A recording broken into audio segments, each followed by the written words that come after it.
আসলে ভাই কোর্টে হাজিরা দেওয়াটাই বন্দীদের জন্য সবচেয়ে কষ্টের।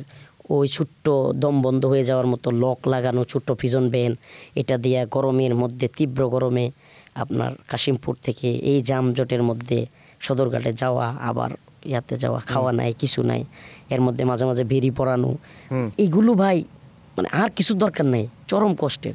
তো আরেকটা মামলা লাগা মানে আবার হাজিরা। তো এই চিন্তা করে আমি ভাবতেছিলাম, গেছি। আমি যাওয়ার পরে প্রথম দিন তেজগাঁও থানায়, প্রথম দিনই মানে যাওয়ার কিছুক্ষণ পরে আমার শরীরের মাপ নিতেছে। আমি বলি কিরে, আমি বুঝতেছি না, আমার শরীরের পায়জামা পাঞ্জাবির মাপ নিচ্ছে। আমি বলি এরা কি কাপড় বানিয়ে দিবে নাকি? মানে আমার ওই সময় কাপড়ও ছিল না, একটা দুইটা কাপড়ের সাথে ছিল। আমি বলি যে এরা কি তাইলে কি করবো আমি বুঝতেছি না।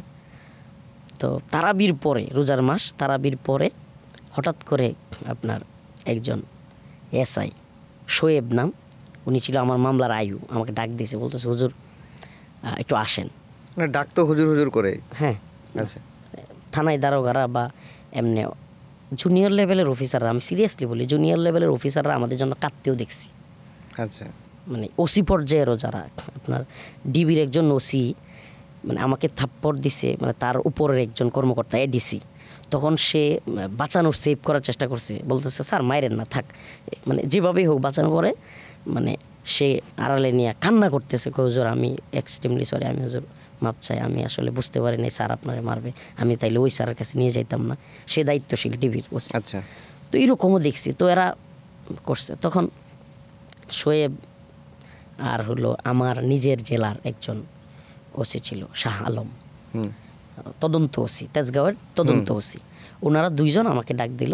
আমাকে এরকম গাড়িতে ওঠানোর আগে একটা গামছা টাইপের এরকম লাগানো হলো, আর আমাকে গাড়িতে উঠাইলো।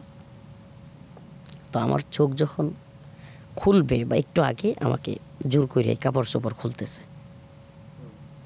কাপড় চোপড় খুলতেছে, তো খুলেই ফেলবে সব, মানে আপনার জুব্বা খুলে ফেলছে, এখন লুঙ্গি টানতেছে, লুঙ্গি পরনে ছিল, লুঙ্গি খুলতেছে।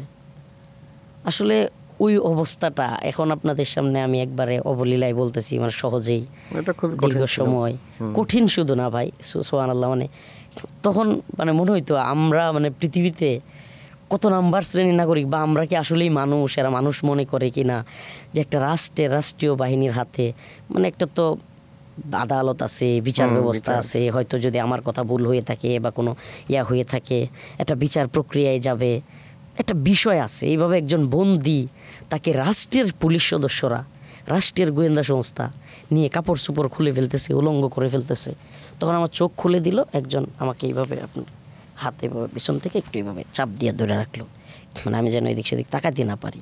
তো এইভাবে ধরে পিছন থেকে এইভাবে নিয়ে যাচ্ছে। তো আমি সিঁড়ি দিয়ে নামছি। আপনার আমি তো হাতির ঝিলে আগেও গেছি, বাড়িদারা মাদ্রাসার ছাত্র, পড়াশোনা করছি বাড়িদারায়, মাঝে মাঝে রিক্সা দিয়েও হাতির ঝিলে ঘুরতে যাইতাম, ওই জায়গাগুলো তো আমার না চেনার মতো না।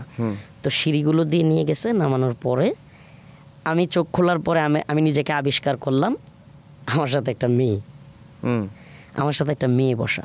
তো এই জায়গায় হয়েছে কি, আমার কাপড় চোপড় খোলার করছে, তখন আমাকে ওই কাপড় চোপড় খুলে পরাইছে হলো। আমি কান্নাকাটি করছি আমার লজ্জাবোধ থেকে, আমার ঘাইরত থেকে, আমার খুব কষ্ট লাগতেছিল। আমি বলতেছিলাম যে ভাই তোরা যা বলিস আমি বলতেছি, তোরা যা জানতে চাস আমি বলতেছি, কিন্তু তবুও আমাকে ভাই, যে আপনারা যা জানতে চান আমাকে বলেন, কিন্তু আমাকে এইভাবে উলঙ্গ করিয়েন না। হ্যাঁ, তো এটা একটা মানে বুঝেনি তো, এটা মানুষের সামনে উলঙ্গ হওয়া, যাদের গায়রত আছে। সুবহানাল্লাহ, আল্লাহ রাসূল সাল্লাল্লাহু আলাইহি সাল্লামকে ছোটবেলায় কাপড় খুলতে গেছিল, রাসূলুল্লাহ সাল্লাল্লাহু আলাইহি সাল্লাম বেহুশ হয়ে গেছিলেন। আরবে তখন কাপড় খোলা অ্যাভেলেবেল ছিল, সব বাচ্চারা কাপড় খুলতো করতো। তো আমি একবারে ভেঙে পড়ছিলাম, মানে আমাকে পিটাইলেও, পিস্তল মাথায় ধরলেও এতটা ভেঙে পড়তাম না। তখন আমি করছি, বলছে যে খুললেন না। তখন ওরা মানে একেবারে উলঙ্গ না করে মোটামুটি অর্ধ উলঙ্গ টাইপের, তখন আবার প্যান্ট পরাই ফেলছে, লুঙ্গির কইরা প্যান্ট পরাইছে। তখন আমার বুঝে আসছে দিনে যে মাপ নিছিল আমার প্যান্ট পরাইছে একটা, এবং একটা গেঞ্জি, ওগুলোর মাপ নিছে যে একটা গেঞ্জি পরাইছে, গেঞ্জি আর হলো প্যান্ট। তখন আমি ওই গেঞ্জির উপর দিয়ে, আমি ফতুয়া ছিল, ফতুয়া পরতাম, তখন ওইটাই পরাইছে আমার ফতুয়াই। তখন প্যান্ট আর হলো ফতুয়া, তখন বসাইছে একটা মেয়েটা আপনার একেবারে মানে খোলামেলা ছিল না,